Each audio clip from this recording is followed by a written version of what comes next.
आंनि मुङा अनन मोसाहारि। आं खख्लाबारिनिफ्राय बुंदो।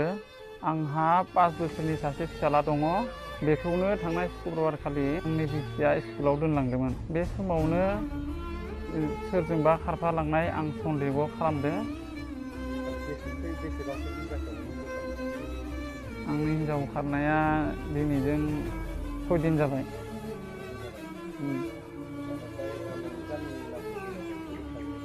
आंनि गामिनि मुङा खुलुमबाय लोगोफोर। दिनै आं मोनसे भिडिअ लाना फैलायबाय आरोना। लोगोफोर भिडिअखौ जोबजासे नायना हो।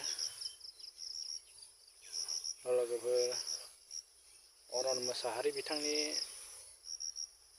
बेसे 6 दिन जाबायनो बिथांनि माबाया मेसेजआ खारनाया आरोना, माने हिनजावा खारनाया। लोगोफोर भिडिअखौ जोबजासे नाय, उनाव मिथिनो मोनगोन मानि थाखाय खारदों, माने जेरै खारदों। लोगोफोर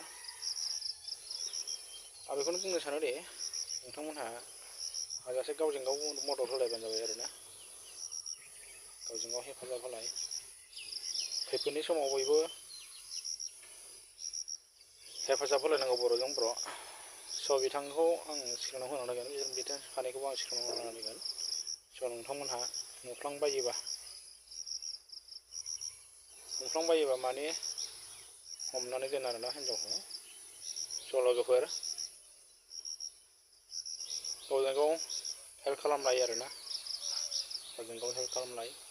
बिथांजोआबो जोंहा रुफाथि बसुमतारी मोसाहारि बिथाङा जेरावखि थाया मानो बिथांखौ फिसाहाय नांफिनगौ होनना बुंदों।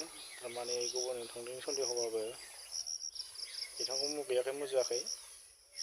बिथाङा न'आव फैफिननांगौ आरो बेहा 5 बोसोरनि फिसाज्ला सासे दङ। बिथाङा जेरावखि थाया मानो मोजाङै मोजां फैफिननांगौ, मोजां संसार जाफिननांगौ। बिथाङा आरो जायनाखि बिथांखौ रुफाथि बिथांजोखौ लाना थांनाय जायखि हौवा, जिखुनु जाया जे गुबुन हारियानो जा गावनि जाथियानो जा माने बिथांखौ दोनफैफिननांगौ। मालायनि न'खरखौ बेबायदि देरबाय आरो संसार जाखानाय संसारखौ सिफायना होलांनाया बे मोजां जायाखै। बिथांनि थाखाय जोबोद गिदिर गोरोन्थि जादों। मानोना बेहा फिसाला दङ आरो संसार दङ, फिसाय दङ। बिथाङा दा इमान खस्थ' जानाय दङ। बिथाङा साननांगोन। मानो होननानै बुङोब्ला संसार गैयाबा मोनसे खोथा, सिख्लाफोरबा मोनसे खोथा आरोना। दा बेहा संसार जाखाबाय, न'खर संसार दंखायो। जेरावखि थायाखै मानो, जेरावखि लाङाखै मानो बिथांखौ मोजां दोनफैफिननांगौ आरो हगारफिननांगौ। आंनि इउटुब नायगिरि बिथांमोननिसिमबो आं मोनसे रिकुवेस्ट, बिथांमोनहा हाजासे शेयार खालाम, जाहाथे अनन मोसाहारि बिथाङा गावनि अनजालि बिसिखौ मोनफिनो। मोजां हेल्प खालामलाय। बिथांमोननिसिम आं बिथांखौ हेल्प खालामगोन होननानै मिजिंथिनाय थाबाय। बिथांमोनहा 17 बोसोरसो जाबाय होनदोंमोन हाबा जानाया। रुफाथि मोसाहारिजों आरो जोंहा अनन मोसाहारिजों जुलि जानाय आरोना। दा बिस्रा फिसाला सासेबो दं होनदों। बिथांमोनखौ जेरावखि थाया मानो जोंनि बर' सुबुं जा गुबुन जाथियानो जा बिथांमोनखौ नुफ्लांबायोबा हमनानै दोन आरो। बिथाङा मुगैयाखै, मुजुवाखै। बिथाङा आरो दावराव दावसि जादोंबाबो बिदि नांलाय सोंलाय बिसिजों माजोंबाबो नुफेराखै। दिनै खारदोंब्लाबो दस्राजों सन्देह खालामदोंबाबो दिनै मुगैया मुजुवा बिथाङा मोजां बजबना लाफिनगोन। बिथांखौ बर' जानानै बर'नि गासै रायजो राजा नोंथांमोनहा जेरावखि थाया मानो हमनानै दोनबानो जाबाय आरोना। लोगोफोर जों हिनजाव माहारि आरो जोंनि माखासे हौवाफोर मा मोनो मालायनि न'खर संसारखौ सिफायना होनानै मा लाब दं मालाय एसे मोजां सोलिनाय न'खरखौ सिफायना होनानै सिलिंखार खालामना होनानै आरो सेंग्राफ्रा मोनसे खोथाब्रा सेंग्रा सिख्लाफ्रा मोनसे खोथा संसार गोनांखासो बिसोरनि न'खरखौ सिफायना मा लाब दं जायनाखि लांग्रा बिथां नोंथांखौ फंनैसो खावलायगोन जुदि नों जायालासेनो गुबुना नोंनि न'खरनि मानसि एबा बे सिख्ला जायोमोनबा नों माबायदि मोनगौमोन नोंनि गोसोआव माबायदि मोनगौमोन दा जोंना नै बिथाङा मोसाहारि बिथाङाहाय गावनि अनजालि बिसिखौ गोमानायाव बेसेबां दुखु आरो खस्थ' फिसाला सासेखौ लानानै बेसेबां हालाय हाफाय जादों बेखौ साननांगौना दा हिनजावखौ लाना खारबाबो नों जायो आरोना नोंसिनिबा मोनबानो जायो आरो एसे साननानै नाय बिथांनि न'खर संसारखौबो एसे साननांगौ बिथाङा सासे हाबा जाखानाय मानसि फेमिलि गोनां मानसि न'खर गोनां मानसि न'खर सोलिबाय थानाय मानसि बिथाङा दा गारि सालायो होनदों बिथाङा दा ओरैबो जाया ओरैबो जानानै दं नों दासो थांगोन गथ'खौ सोर जोथोन लागोन सोर स्कुलाव दोनलांगोन मोसाहारि नोंथाङाबो एसे साननानै नाय गावनि लाइफखौ एसे मोजाङै बुजि बिथाङा गारि सालायो नोंना बिथाङा हौवा जायनाखि नोंनि हौवा बिथाङा गारि सालायो खस्थ' खालामनानैबाबो नोंसोर जाहोयो रसाथ' नाङाखैना माने गुबुननि थांगोन गुबुनाबो बिदिनो खामानि मावगोन हाजिरा खामानि मावगोन साख्रियावल'थ' नङाना नोंनि दानि थानाय जायनाखि खारनाय हौवा बेबोथ' साख्रियावला नङाना नों बेजोंबो मोजाङै मोजां जिरायना मोनजागोनखौ आसा दा खालामखा स' जेरावखि थाया मानो नोंथाङाहाय मोजां गावनि गिबि फार्स्ट हौवा बिथांजोंनो फैफिननांगौ जेरावखि थाया मानो नोंथांखौ बिथाङा मोजां बोजबगोन नोंथाङा जेरावखि थाया मानो फैफिन भिडिअखौ नायदोंबा मोजाङै बुजिनानै सानै हयै फैफिन नोंहा फिसा हौवाबो दङ मोजां जायनाखि लांग्रा बिथां गुबुन हारियानो जाथों गावनि हारियानो जाथों जिखुनु जाया बिथाङा मोजां दोनफैफिननांगौ ज' रायजो राजा नोंथांमोनाबो जिखुनु जाया जेरावखि थाया मानो नुफ्लांबायोबा बिथांखौ हमनानै दोन आरोना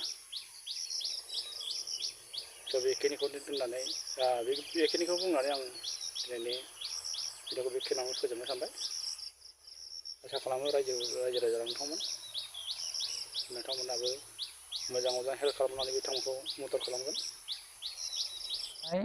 आंनि मुङा अनन मोसाहारि आं खख्लाबारिनिफ्राय बुंदो आंहा 5 बोसोरनि सासे फिसाला दङ बेखौनो थांनाय शुक्रबारखालि आंनि बिसिया स्कुलाव दोनलांदोंमोन बे समावनो सोरजोंबा खारफालांनाय आं सन्देह खालामदों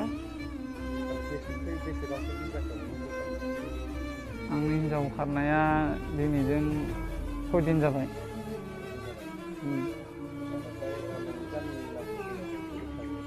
आंनि गामिनि मुङा खख्लाबारि 1 नं आंनि हिनजावनि मुङा रुफाथि मोसाहारि ओरैनो 26 बा 27 बोसोर जागौमोन आंनि हिनजावा आंहा सासेल' दङ फिसाला 5 बोसोरनि मा समाव खारलांनाय ओरैनो 7 बाजियाव थांनानै स्कुलाव दोननानै गथ'खौ स्कुलाव दोननानै निजे माबा बेलेग गुबुन हौवाजों नङाबा बेलेग बेलेगजों खारफालांदो नोंहा सोरजोंबा सोरबा हौवाजों खारफालांनायनि सन्देह दंखायोमोन नामा? आंहा दंखायोमोन सिगांनो मबाइलखौ आं बुफायना होदोंमोन सिगांखौ आरो गंसे गोदान बायना होदोंमोन किस्तियाव। दायो मबाइलखौ इयो सिमखौ बेलेग लगायनानै लादो। दा नोंनो नोंनि हिनजावखौ नांफिनगोन ना नांफिना रायजोनिसिम मा खावलायगोन रायजोआ नुबाथाय? आंनो हिनजावखौ नांफिनगोन। आं नङाबा आंहा बिराद खस्थ' जाबाय दं गथ'खौ स्कुलाव दोनहैनाय, जि जोम सुना होनाय, ओंखाम संनाय माबानाय आं खस्थ' जाबाय दं। आं दा गारिसो सालायनो थाङोथ', आं न'आव थाया, फुङावनो थाङो फैबाबो माब्लाबा फैयो माब्लाबा थायो, बिदिनो माब्लाबा फैयो थाङो। आं बेनिखायनो आं दा खस्थ' जानांबाय दं। माबारैनो फैफिननांगौ। ओमफ्राय आरो दा माइबो गायनो दङ, खोथियाबो जौबाय। दा आं ओजों जागोन ना ओजों जागोन जाबाय दं। माबार फैफिननांगौ, खामानिफोरखौ मावनांगौ आरो माबानांगौ। सोरबाफोर नुसनबायोब्लाथाय मा खावलायगोन? सोरबाफोर नुफ्रांबायबा बे हिनजावखौ हमना दोननांगौ। डाइरेक्ट फन नाम्बार होगोन, बे फन नाम्बाराव खोन्थाहर, जों लायनो थांगोन। जायखिजाया जायगायावनो थाथों मानो? जायखि जायगायावनो थाया माथो, जों थांगोन लायनानै फैगोन। हमना दोननांगौ। सिगां समाव नोंजों माबा मोनसे दावराव दावसि जायोमोन नामा? सिगां जादोंमोन बिदिनो। आं फैबाथाय ओंखाम संना होआ, संना जाफैनो गोनां जायो आङो। आं बेखौबो मानियो, थेवबो आं बिदि बुवाखै जोआखै। आंखौ बिदि खालामना गालांनाङा आरो इमान बिपदआव खोलैना गालांनाङा। माबार फैफिननांगौ बे हिनजावा आंनि, आं गारनो हानाय नङा। बेसेबांसो गोबाव जाखोमोन नोंसिनि हाबा जानाया? आंनि हाबा जानाया 18 बोसोरसो जाबाय। गोसथोलायना हाबा जानाय ना नायनानै जानाय? गोसथोलायनानै हाबा जादोंमोन जोङो। आंनि हिनजावा बेलगुरि बाथाबारिनि। ओमफ्राय दा आंनो नांफिनगौ। आं नङाबाथाय आं सोलिनो बिराद थान जाबाय दं, हायाखै आङो। ओजों जागोन ना ओजों जागोन, गारिबो सालायनो थांनो हायाखै। आंनो नांफिनगौ जेरैखि जाया। बयखौबो खोन्थाहरनो खावलायगोन आरोना। ड्राइभरफोर नोंसोर नुबाय बायबाथाय आंनो खोन्थाहर, बे हिनजावखौ हमना दोन। आंबो गारि सालायो नालाय, आंखौ नोंसोरो सहाय खालाम एसे। नुसनबायदोंबाथाय एसे नागिरलाबायनानै नोंसोरो आंखौ माबा खालामहर, सहाय खालामहर। गोग्लैना दं। आं बिदि खालामनानै थांनानै आं बिराद निजेनो हालाय हाफाय जाबाय दं। ओजों जागोन ना ओजों जागोन। आंखौ नोंसोरो अनहरदो। आं उफाय गैया, आं निजेनो आं बेबायदि जागोन होनना मिथिया। आं सिगांबो होनबाय मबाइलखौ बेबायदि फन रायलायबाय थानायनि थाखायनो आङो गंसे मबाइल बुफायना होदोंमोन। आरो दा एबारनिफ्राय बिदि जाला होननानै ओमफ्राय आरो आं गंसे गोदान किस्तियाव लाना होदो। आं बेलेगनिफ्राय फैसा दाहार लानानैबाबो 5,000 500आव, ओमफ्राय दाख्लै 2,000खौबो होबाय फाइन नांनायखौ। नों अनोमोन आरो नोंनि हिनजावखौ? आं बिराद बेबायदि अनोमोन, बुवाबो जोआबो बिदि। आं जुदि माबाबादोंबाबो बिदि माबाफोर सियारफोरजोंसो जालाबायोमोन, खिन्थु आं बिदि खालामाखै आं।